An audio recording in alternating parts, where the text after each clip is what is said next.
Magandang umaga po. Buksan po natin ang ating mga dalang Biblia sa Efeso chapter 4. Lord willing po, tatapusin natin next Sunday ang verse 2 na ating pinag-aaralan.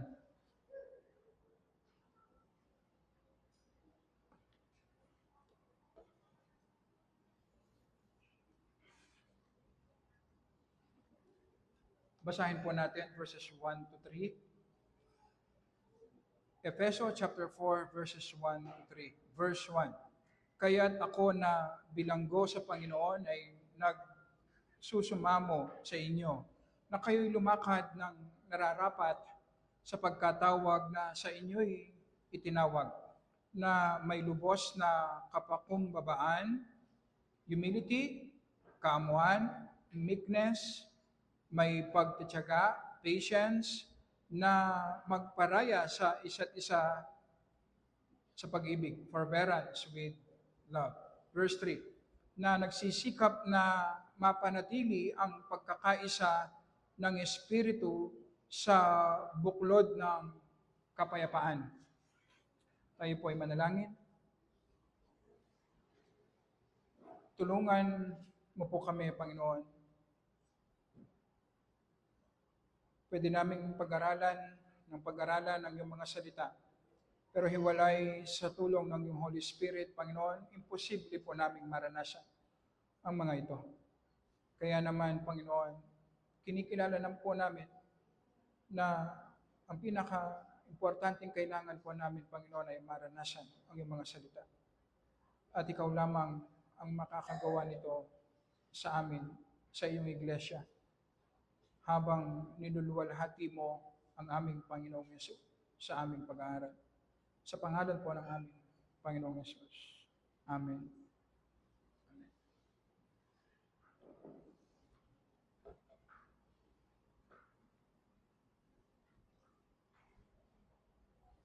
Nasa parte po tayo ng application ni Apostol Pablo sa kanyang sulat sa Efeso sa chapter 4. Pagkatapos ng detalyadong pagsulat ni Apostol Pablo ng tatlong chapters 1 to 3, patungkol sa doktrina ng kaligtasan na nakamit ng ating Panginoong Yesus sa pamamagitan ng kanyang buhay, kamatayan, at muling pagkabuhay, dumako si Apostol Pablo sa chapter 4 and following sa klase ng buhay na dapat meron tayong mga mananampalataya.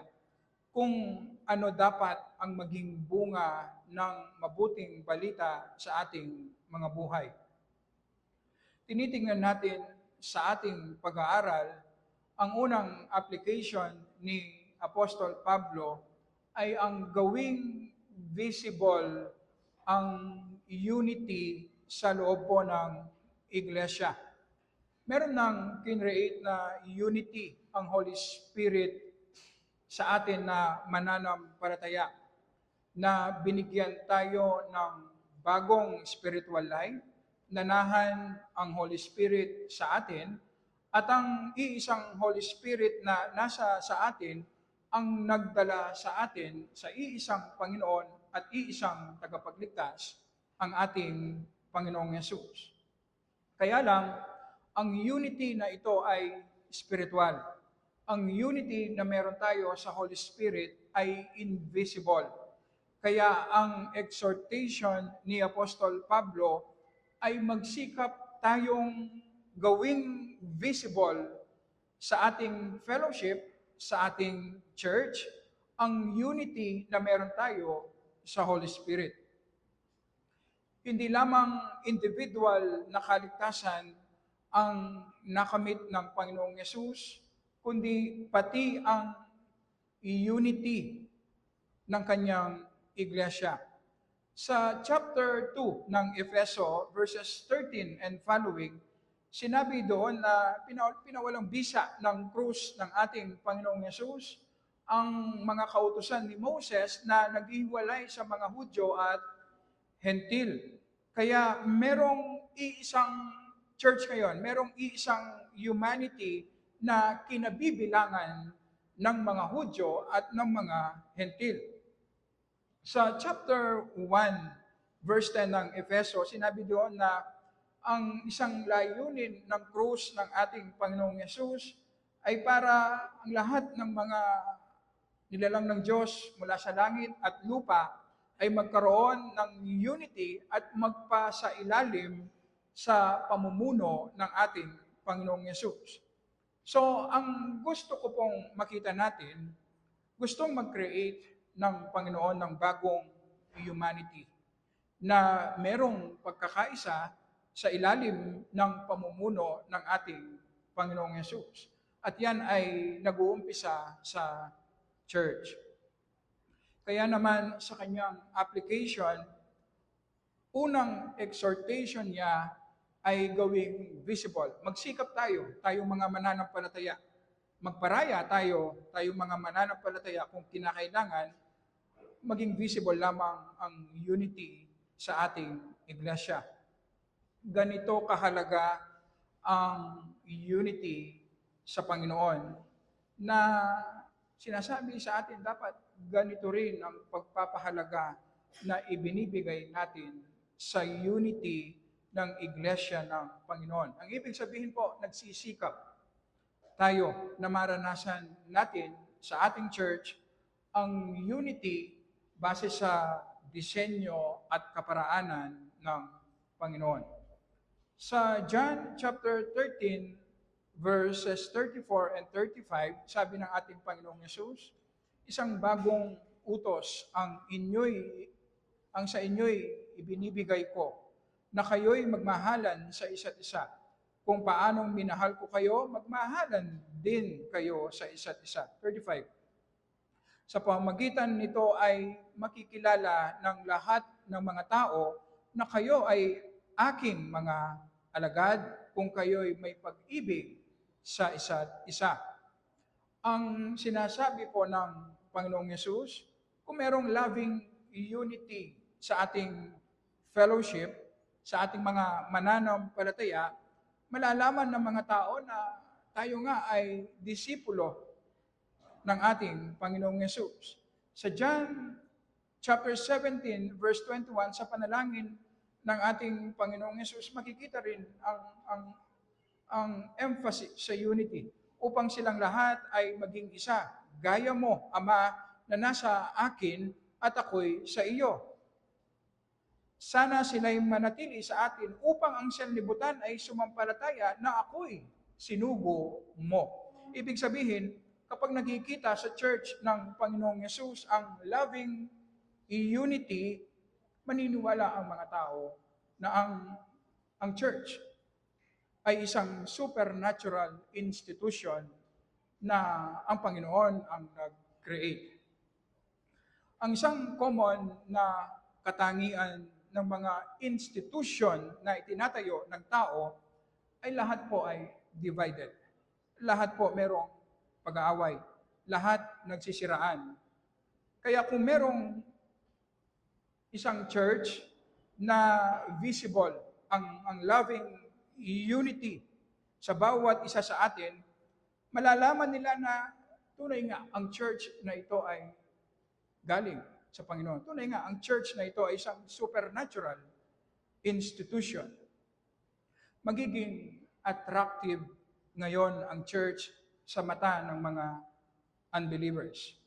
Kaya sa disenyo ng Panginoon, kapag ang isang church nag-grow sa wangis ng ating Panginoong Yesus, na nagiging visible ang love at unity sa bawat isa sa atin, hindi natin maiiwasan na magiging attractive ang ating church sa mata ng mga unbelievers. Hindi natin maiiwasan na magdaragdag ang Panginoon ng mga kaluluwa sa ating iglesia. Hindi natin maiiwasan ang growth sa bilang. Tama na maging masigasig tayo sa pagpapahayag ng mabuting balita dahil ito ang utos ng Panginoon sa atin. Pero mas mahalaga na iunan natin na lumago tayo sa ating pananampalataya. Mas mahalaga na lumago ang church natin sa pag-ibig natin sa bawat isa. Maging visible ang pagkakaisa sa ating iglesia. Sa ganitong paraan lamang, magiging effective ang message na ating pinipreach kasi nakabaka ng ating bagong buhay. Visible ang bunga sa ating buhay. Kaya maniniwala ang mga tao sa ating mensahe. Kaya naman ang unang paraan upang maging visible ang unity sa ating iglesia ay kung lalago tayo sa bunga ng banal na espiritu sa ating individual na buhay at sa buhay ng ating iglesia. Sa verse 2, na may lubos na kapakumbabaan, kamuan, may pagtitiyaga na magparaya sa isa't isa sa pag-ibig. Napag-aralan na natin ang humility, ang meekness, at nakita na natin ang patience pagdating sa relasyon natin sa Panginoon. Titignan natin ngayong umaga ang patience naman pagdating sa relasyon natin sa bawat isa. Ang ibig sabihin ng patience, long-suffering. Ito ang inner strength natin. Na meron tayong ability na mahirapan, mag-suffer ng matagal dahil sa pang-aabuso ng ibang tao sa atin, dahil sa pagmamalupit ng ibang tao sa atin, dahil sa pagpapahirap ng ibang tao sa atin na hindi tayo nagdaramdam, hindi tayo nagmamaktol, hindi sumasakit ang loob natin, at hindi tayo nagagalit. Marami ang pwedeng panggalingan ng paghihirap natin. Minsan, mga inosenteng jokes lamang na naiinsulto tayo. Minsan, talagang paninira sa ating reputasyon, paghamak sa atin, at minsan lantarang persecution. Kapag na-develop natin ang patience, kaya nating mag-suffer ng matagal na hindi tayo nagagalit. Kaya nating tanggapin ang mga ito na hindi tayo gumaganti. Ang patience ay isang godly response natin kapag inuudyukan tayo na magalit ng ibang tao. Intentional talaga na inuudyukan tayo na magalit. Ang pagkakaiba, minsan, tayo po ay nasa authority na meron tayong kakayahan na gumanti at gumawa ng mabilis na aksyon. Ang isang patient na mananampalataya, hindi siya agad-agad nagagalit at wala siyang intention na gumanti. Ang patience ay isang mahalagang katangian ng isang godly Christian. Sa 1 Corinthians 13 na ating pinag-aaralan, ang isang katangian ng pag-ibig ito ay matiisin, patient. Sa Galatia chapter 5, ang isang bunga ng Holy Spirit kapag tayo ay lumalakad sa kabanalan, lumalakad sa Espiritu, nagmamanifest ang patience sa atin. Sa ating text na pinag-aaralan, mahalaga na ma-develop natin ang patience upang maging visible ang unity sa ating iglesia. Sa Colossians, isa ang patience na spiritual na damit na kailangan nating isuot bilang mga mananampalataya. Ang patience ay isang mahalagang katangian ng Diyos. Sa Exodo 34 verses 6 to 7, inilarawan ng Panginoon ang kanyang sarili na hindi ako madaling magalit. Nagpapatawad ng kasamaan, ng pagsuway, at ng kasalanan. Ganito po ang pagtrato ng Panginoon sa atin na mga tao na makasalanan at rebelde. Matiisin ang Diyos. Hindi siya agad-agad nagagalit. Sa Roma chapter 2 verse 4, kung saan sa kabila ng intentional na pagsuway nating mga tao sa kautusan ng Diyos, alam natin merong Diyos pero hindi natin sinasamba ang Diyos, pinagpalit natin ang Diyos sa mga bagay na nalalang, imbes na agad-agad magalit ang Diyos sa atin, parusahan tayo, dalhin tayo sa impyerno, bakit ba ang Diyos nagtitiis? Hindi siya agad-agad nagagalit, kundi nagiging mabuti siya sa atin. Pinagpapala niya ang tao upang ang tao ma-realize niya ang kabutihan ng Diyos, magsisi siya sa kanyang kasalanan at manampalataya sa ating Panginoong Yesus.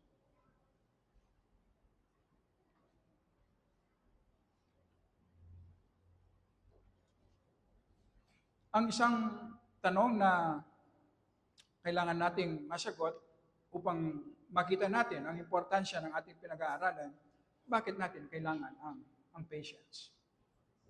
Dinisenyo tayo ng Panginoon tayong mga tao na mapabilang sa iba't ibang communities. Wala pong tao na totally isolated. Kabilang tayo sa iba't ibang pamilya, iba't ibang grupo, kamag-anak, katrabaho, tabing bahay, lahat ng mga tao sa mga communities na ating kinabibilangan natin, lahat po sila ay makasalanan kamukha natin. Ang ibig sabihin, lahat po ng mga taong nakakasama natin ay potensyal na makagawa ng masama sa atin. Lahat po sila ay potensyal na saktan tayo. Kung agad-agad tayong nagagalit o palagi nating ipinipilit ang ating karapatan o palagi tayong gumaganti tuwing ginagawan tayo ng masama, ang ibig sabihin, parami ng parami ang mga taong nakakaaway natin.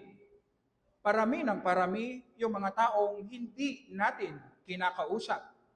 Hanggang sa dumating sa punto na wala na tayong kakayahan na mag-involve sa isang community.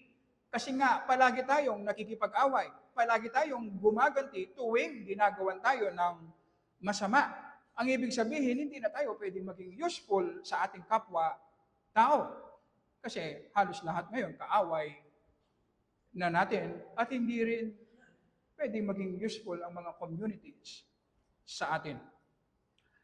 Ang church ay kinabibilangan ng mga taong inaring ganap ng Diyos dahil sa ating pakikipag-isa sa ating Panginoong Yesus.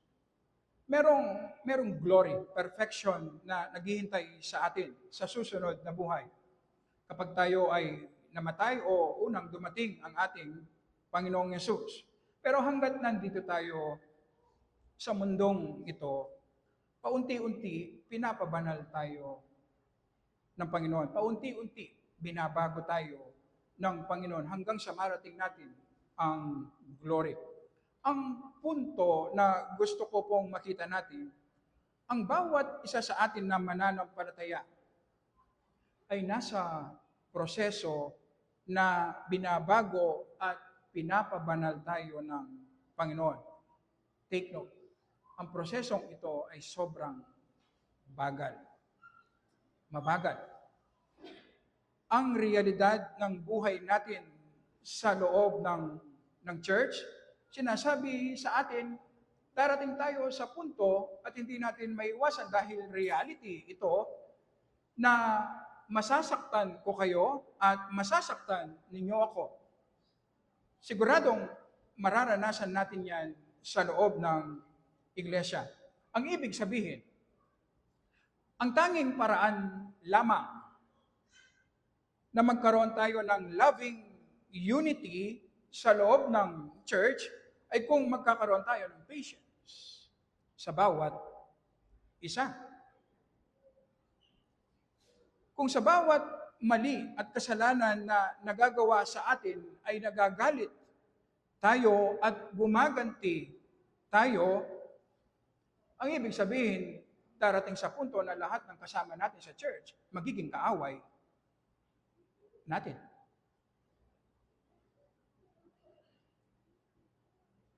mawawasak ang church. Ngayon kung maisip mong lumipat na lang ng ibang church, kahit yung lilipatan mo, church, hindi rin perfecto. Meron ding taong mananakit sa'yo. So, anong gagawin mo ngayon? Lilipat ka na naman. Hanggang sa magiging buhay mo ay palipat-lipat ng iglesia. Alam niyo po ba, ang klase ng community na kailangan natin ay ang klase ng community na pinagtitiisan tayo. Pinagtitiisan ang ating mga pagkakamali, ang ating mga kakulangan, ang ating mga kasalanan, na kapag tayo ay nagkasala, ay hindi agad-agad ibinibigay kung ano ang deserve natin. Hindi ba ito ang gustong pagtrato natin sa ating sarili? Hindi ba ito ang gusto natin sa ating kapwa kung paano tayo tratuhin? Ang pagtiisan ang ating mga pagkakamali, ang ating mga kasalanan. Kasi ang kailangan natin ay tulong upang ma-overcome natin ang ating mga kasalanan, mag-grow tayo sa wangis ng ating Panginoong Yesus. Lahat po tayo ganito ang klase ng community treatment na gusto natin mula sa ating mga kapatid sa pananampalataya. Ito ang klase ng community na kailangan natin upang maging posible ang growth sa bawat isa sa atin, ang pagtiisan natin ang bawat isa. Kung ganito ang kailangan natin at gusto natin, maganda na mag-umpisa sa atin na pagtiisan natin ang pagkakamali, kasalanan, failure ng bawat isa sa ating iglesia. Magandang incentive sa atin na kung papaano tayo pinagtitiisan ng Diyos sa mga araw-araw na pagkakasala natin. Dahil sa pagbabayad kasalanan ng Panginoong Yesus sa krus para sa ating mga kasalanan, tayo ngayon na mananampalataya, araw-araw nagkakasala tayo, araw-araw nagpi-fail tayo sa harapan ng Panginoon. Pero ang Panginoon, imbes na ibigay niya kung ano ang deserve ng ating kasalanan, bakit kabutihan ang pinaparanas niya sa atin? At kung ganito ang nararanasan natin mula sa Panginoon, hindi ba dapat ganun din ang i-extend, ibigay natin sa ating kapwa?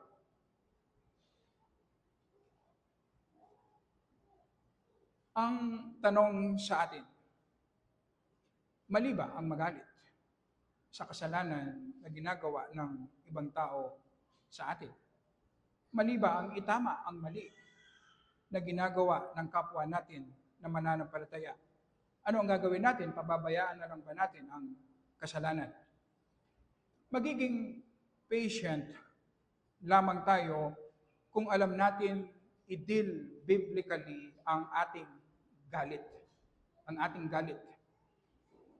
May mga tao na sa kanilang personality, parang hindi sila marunong magalit at hindi nila kayang magalit.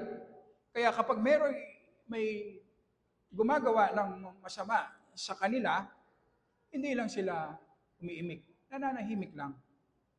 Hindi po patience ang ganon. May mga tao naman sa kanilang personality, napakadaling lumabas ang kanilang galit. Mali na ilabas natin ang galit natin sa ating kapwa na nakagawa ng kasalanan sa atin. Dahil the moment na lumabas ang galit natin sa ating kapwa, sisirain natin ang ating kapwa. Sisirain natin ang ating kapatid sa pananampalataya. Sa kabilang banda, mali din naman na itago, kimkimin natin ang galit sa ating puso. Kapag tinago natin yan, ang inner being natin ang masisira. Tayo ang masisira. So merong tamang pag-handle ng galit. Si Tim Keller ang nagsabi na ang galit, pwede nating sabihin na isang nuclear energy ng ating puso. Ang nuclear energy, pwedeng malaking pakinabang yan kapag nagamit natin ng tama. Pero kapag hindi tayo naging maingat, pwedeng maging kasiraan yan, magdulot ng malaking kasiraan. Ang sinasabi sa atin, kung gagamitin natin ng tama ang ating galit, magiging useful ang galit natin at magiging pakinabang sa atin at sa ating kapwa. Buksan po natin ang ating mga Biblia sa Efeso chapter 4, verse 26.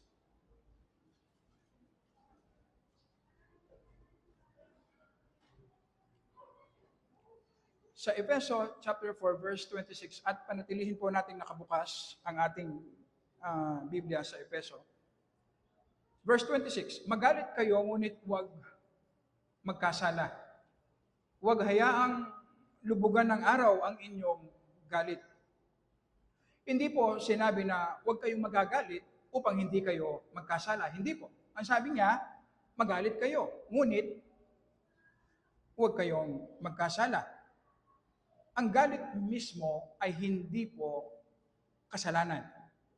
Sa verse 29, pansinin po natin, anumang masamang salita ay hindi dapat lumabas sa inyong bibig, kundi ang mabuti lamang para sa ikatitibay ayon sa pangangailangan upang ito ay makapagbigay ng biyaya sa mga nakikinig. So, ang ibig sabihin, winawarningan tayo na huwag nating ilabas ang ating galit sa ating kapwa. Kapag ginawan tayo na masama, nagalit tayo, at nilabas natin ang ating galit sa taong gumawa ng masama sa atin, siguradong sisirain natin yung taong iyon. Kaya ang sabi, yung mga bagay na pakinabang lang sa ating kapwa ang lalabas sa ating bibig. At mahalaga po na ma-realize natin, maunawaan natin. Kapag nakaramdam tayo ng galit dahil merong gumawa ng masama sa atin, ang malaking temptation sa atin, ilabas natin ang ating galit. Ito po yung wag natin kakalimutan. Kapag lumabas na ang ating galit, inilabas na natin ang ating galit sa pamamagitan ng salita o ng gawa, mas lalong lalaki, mag-grow ang galit. Ang ibig sabihin, mas mahirap mo nang kontrolin yan. Ang ibig sabihin, mas malaki ang damage. Ganyan po kapag pinagbigyan natin ang ating galit at ilalabas natin basta-basta. Sa verse 31, tignan po natin.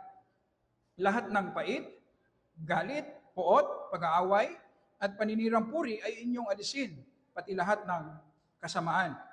Ang ibig sabihin, yung bitterness, kapag galit tayo, mayroong bitterness, galit sa ating puso. Alisin natin yun. Ang ibig sabihin, huwag natin kim-kimin na lang, basta-basta ang ating galit. Kasi masisira naman tayo. Imposible mag-grow ang isang Kristyano na mayroong bitterness sa kanyang puso. Sa verse 32, at maging mabait kayo sa isa't isa. Ito yung tamang paraan na gamitin natin ang ating galit. Maging mabait kayo sa isa't isa, maging mahabagin, mapagpatawad sa isa't isa, gaya ng pagpapatawad sa inyo ng Diyos kay Kristo. Gamitin natin ang ating galit para sa ikabubuti ng ating kapwa-tao.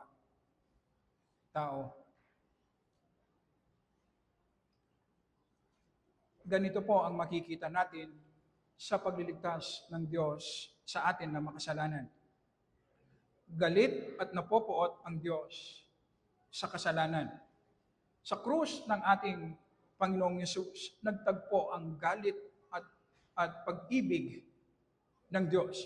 Makikita natin na ang poot, ang galit ng Diyos ay ginamit niya upang depensahan niya, protektahan niya ang kanyang kabanalan. Hindi ba napag-aralan natin sa Roma chapter 3 verses 25 and 26?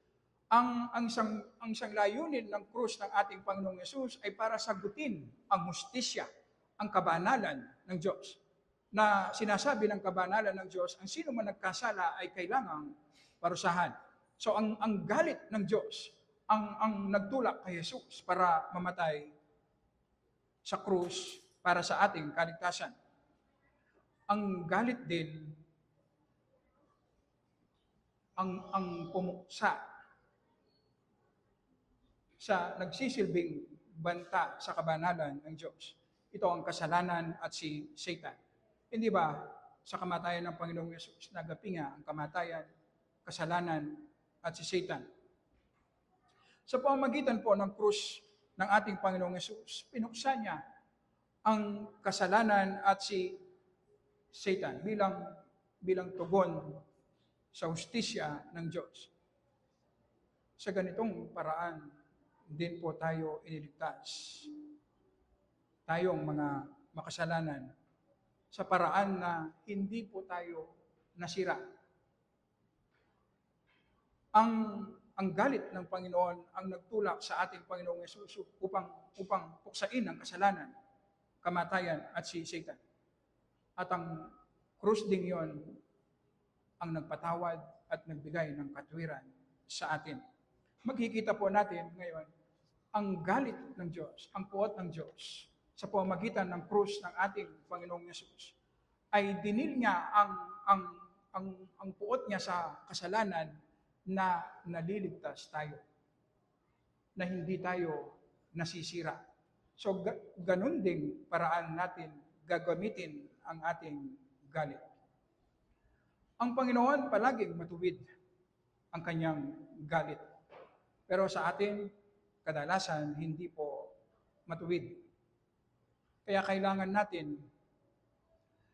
nating i-manage, gamitin ng maayos ang ating galit. Una, kailangan nating ma-recognize na hindi nga matuwid ang ating galit sa ating puso tuwing ginagawan tayo ng masama. Alam po natin ito base po sa ating karanasan. Sa sobrang galit natin, minsan, alam na ng lahat ng mga tao sa ating paligid na tayo ay galit, pero tayo, dinideny pa rin natin. Hindi tayo galit. Pero obvious na galit tayo. Ang galit, kapag itinago natin yan, sisirain tayo. At hindi natin madidil ng tama ang ating galit kapag hindi natin tinanggap na tayo nga ay galit. Kapag tayo po ay nananatiling galit sa taong gumawa ng masama sa atin, kahit na matagal nang ginawa sa atin, o kahit na wala na ang taong gumawa ng masama sa atin, alam niyo po ba, ang ibig sabihin nun, hanggang ngayon, kontrolado pa rin tayo ng taong gumawa ng masama sa atin. Dahil nandyan pa rin ang galit sa ating mga puso. Hanggang hindi natin aminin na tayo nga ay may unrighteous anger, hindi natin masasolve ang problem. Pangalawa, unawain natin ang galit natin. Di ba, ang gamit, ang use ng galit ay para magprotekta.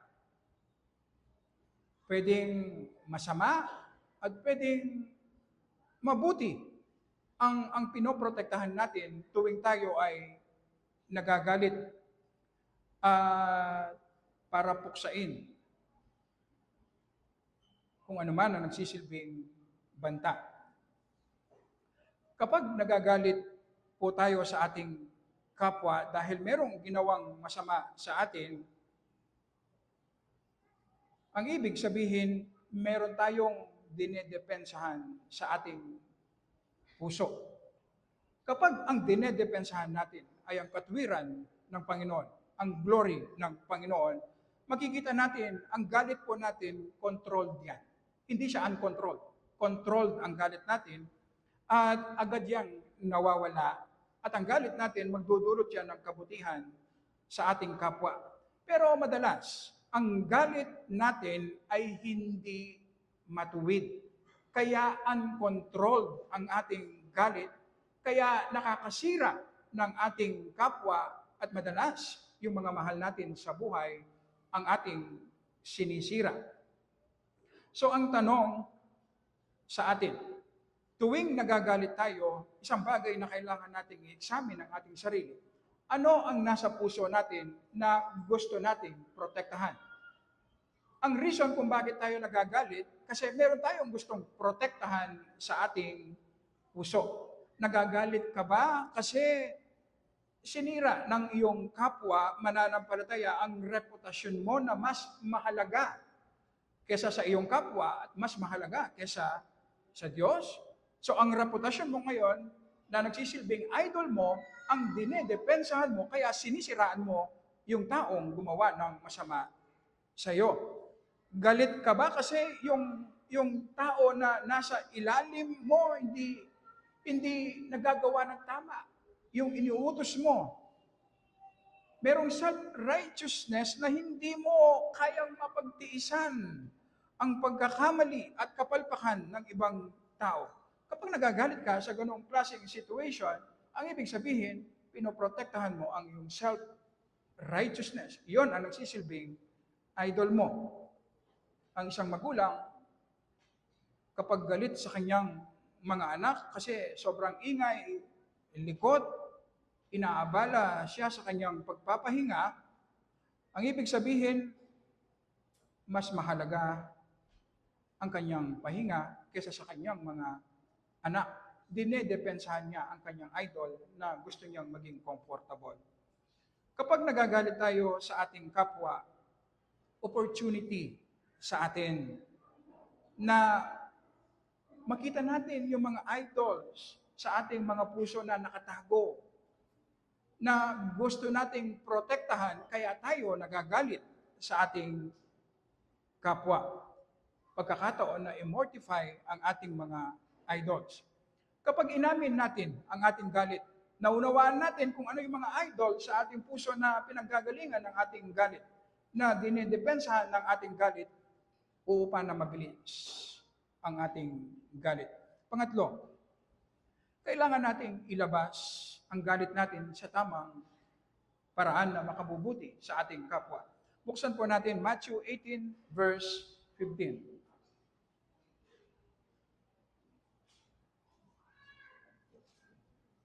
Matthew 18 verse 15. Kung magkasala laban sa iyo ang iyong kapatid, pumaraon ka at sabihin mo sa kanya ang kanyang pagkakamali. Kapag kayong dalawa lamang. Ang ibig sabihin, walang nakakaalam ng iba. Kung pakinggan ka niya ay napanumbalik mo ang iyong kapatid, nawin mo ang iyong kapatid mula sa kasalanan. Sa tagpong ito, nakita mo na, tinanggap mo na na meron kang galit, nakita mo na ang iyong mga idols, nagrepent ka na, at sumasamba ngayon ang iyong puso. Kaya naman kung pupuntahan mo ang kapatid na gumawa sa iyo ng kasalanan, hindi mo gagamitin yan para ipamukha mo sa kanya na siya ay nagkasala, at gamitin mo ngayon ang ganitong klaseng confrontation para gumanti ka. Yan ang problema madalas na ginagawa natin, na nilalapitan natin, nire-rebuke natin ang ating kapatid na puno ng galit ang ating mga puso. Kaya yung confrontation na sana ay para sa ikabubuti ng ating kapatid o ikabubuti ng ating mga mahal sa buhay, ay nagiging kasiraan. Ngayon, kasi nilalabas lang natin ang ating galit. Importante na i-deal muna natin ang ating galit. Na kung lalapit tayo sa ating kapwa na gumawa ng masama sa atin, ito ay manggagaling sa pag-ibig, sa concern natin. Ang motive natin ay pag-ibig at hindi i-prove na siya ay nagkasala o sirain ang ating kapatid. Isang masamang nakaugalian po natin, posible dahil sa ating kultura, iniiwasan natin ang confrontation o tinatawag na difficult conversation. Pero kung maunawaan po natin ang nagiging bunga nito, damage na ginagawa nito sa atin, ma-appreciate natin kung ano ang sinasabi ng scripture sa atin. Ganito ang ginagawa natin. Kapag mayroong isang tao, kapatid na gumawa ng kasalanan sa atin, imbes na puntahan natin agad yung kapatid na yon, i-confront sa kanyang ginawang kasalanan, sabihin na mayroong pag-ibig na mali ang kanyang ginawa at gusto mo siyang tulungan para ma-overcome ang kanyang kasalanan, ano yung ginagawa natin? Hindi ba umiikot tayo sa iba't ibang mga tao, kinukwento yung mali na ginawa ng ng tao sa atin. Alam na ng lahat yung mali na ginawa ng ating kapatid, maliban lamang yung mismong taong gumawa ng masama sa atin. Ano ang mangyayari? Nagmumultiply ngayon ang kasalanan. Pati yung mga ibang tao na wala namang kinalaman sa problema natin at dahil nalaman ang ginawa ng isang tao sa atin na masama, pati yung ibang tao ngayon nagagalit para sa atin. Nadadamay yung ibang tao. At dahil nalaman ngayon ng gumawa ng masama sa atin na ipinagkalat natin, kapag nilapitan mo yan, siguradong hindi ka pakikinggan. Bakit? Kasi alam niyang hindi mo naman siya mahal. Alam niyang hindi ka naman talaga concerned. Bakit? Kasi pinagsabi mo na nga eh. Ikinalat mo na yung ginawa niyang masama. Isang magandang practice. Kapag may kapatid na nagkasala sa atin, nagalit tayo, puntahan natin at sabihin natin yung kanyang pagkakamali na ginawa. Alam niyo po ba, kapag nakita niyo ng kapatid na ito na wala tayong ibang pinagsabihan at kayo lang dalawa ang nakakaalam, makikita niya na concern ka sa kanya. At madali para sa kanya na aminin na siya ay nagkasala at talikuran ang kanyang kasalanan. Sa ganitong paraan, makikita po natin, hindi kumalat ang sin. At na-recover mo yung kapatid na nagkasala. So, nagapi ang kasalanan ngayon na hindi nasisira ang ating kapatid sa pananampalataya at hindi rin na-involve yung mga taong wala namang kinalaman sa ating problema.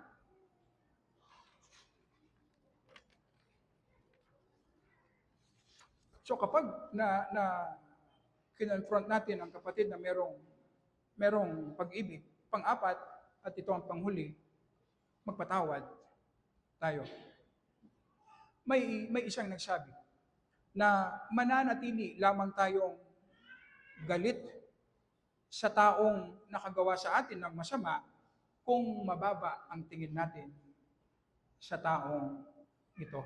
Ibig sabihin, kapag mataas, self-righteous tayo, mataas ang tingin natin sa ating sarili, napakahirap magpatawad. Kung malinaw sa atin, tayong mga mananampalataya, na tayong lahat ay makasalanan, na tayo ay nakatayo lamang sa harapan ng Diyos dahil sa Kanyang biyaya, anuman ang nagagawa nating mabuti, anuman ang hindi natin nagagawang kasalanan, ay dahil lamang sa biyaya ng Panginoon.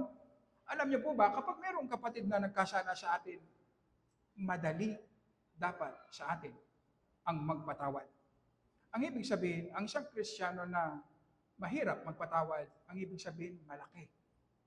Malaki ang kanyang problema. Hindi niya nakikita ang malaking pagpapatawad ng Diyos sa kanyang maraming mga kasalanan.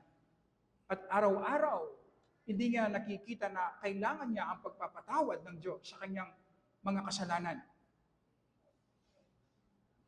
Kaya nahihirapan siya magpatawad sa mga taong nagkasala sa Kanya. Kung naunawaan natin ang malaking pagpapatawad ng Diyos, na ibinigay niya ang Kanyang kaisa-isang anak, ang ating Panginoong Yesus, na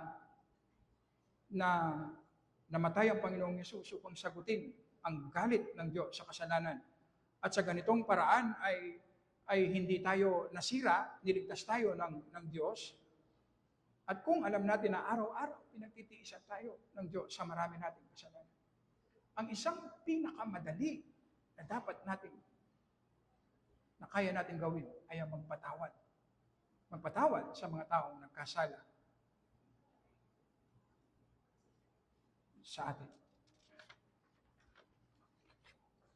Sa ganong paraan, mararanasan natin ang tunay na patience. Nagkakasala ang mga kapatid natin sa pananampalataya, nasasaktan tayo, pero tinitiis natin. Hindi tayo nagagalit. At imbes na magalit tayo, ang kabutihan ang iparanas natin sa kanila. Sa ganitong paraan lamang magkakaroon ng unity, loving unity sa ating church. At ito ay bunga ng banal na Espiritu sa buhay ng bawat isa sa atin. Tayo po ay manalangin. Tulungan mo po kami, Panginoon, na mag-grow sa aming pananampalataya. Ngayon namin nakikita, Panginoon, habang nagiging malinaw ang iyong mga salita, imposible ang growth. Imposible ang unity. Imposible na mahalin namin ang bawat isa, Panginoon, sa aming sariling kalakasan. Fully dependent kami sa iyong Holy Spirit. Ngayon namin nakikita, Panginoon, kung gaano kalalim ang ignorance, ang kasalanan sa aming mga puso. Kaya naman, tulungan mo po kami na makita namin ang iyong pag-ibig sa krus ng aming Panginoong Yesus. Na ang iyong acceptance sa amin, Panginoon, ay kailanman hindi nakadepende sa aming performance. Kaya naman meron kaming power na harapin ang aming mga sariling kasalanan. Meron kaming power, Panginoon, na mag-repent, Panginoon, habang kami nakatingin sa iyong pag-ibig sa amin, kami na mga undeserving. At tulungan mo po kami, Panginoon, bilang isang iglesia, na kung papaanong pinagtitiisan mo kami, Panginoon, araw-araw pinagtitiisan mo kami, ay magtiis din kami, Panginoon, sa bawat isa sa amin. Sa ganitong paraan ka, Panginoon, naluluwalhati kapag nagiging visible ang loving unity sa iyong iglesia sa kabila ng marami naming mga kasalanan, Panginoon. Dahil patient kami sa bawat isa. At i-glorify mo, Panginoon, ang iyong pangalan, ang iyong sarili sa iglesia ito. At ito ang pinaka-importante sa amin, Panginoon, ang maluwalhati ka. Mag-glorify ang iyong pangalan sa church na ito, sa aming mga buhay, para sa luwalhati ng aming Panginoong Yesus. Amen. Amen. Lahat po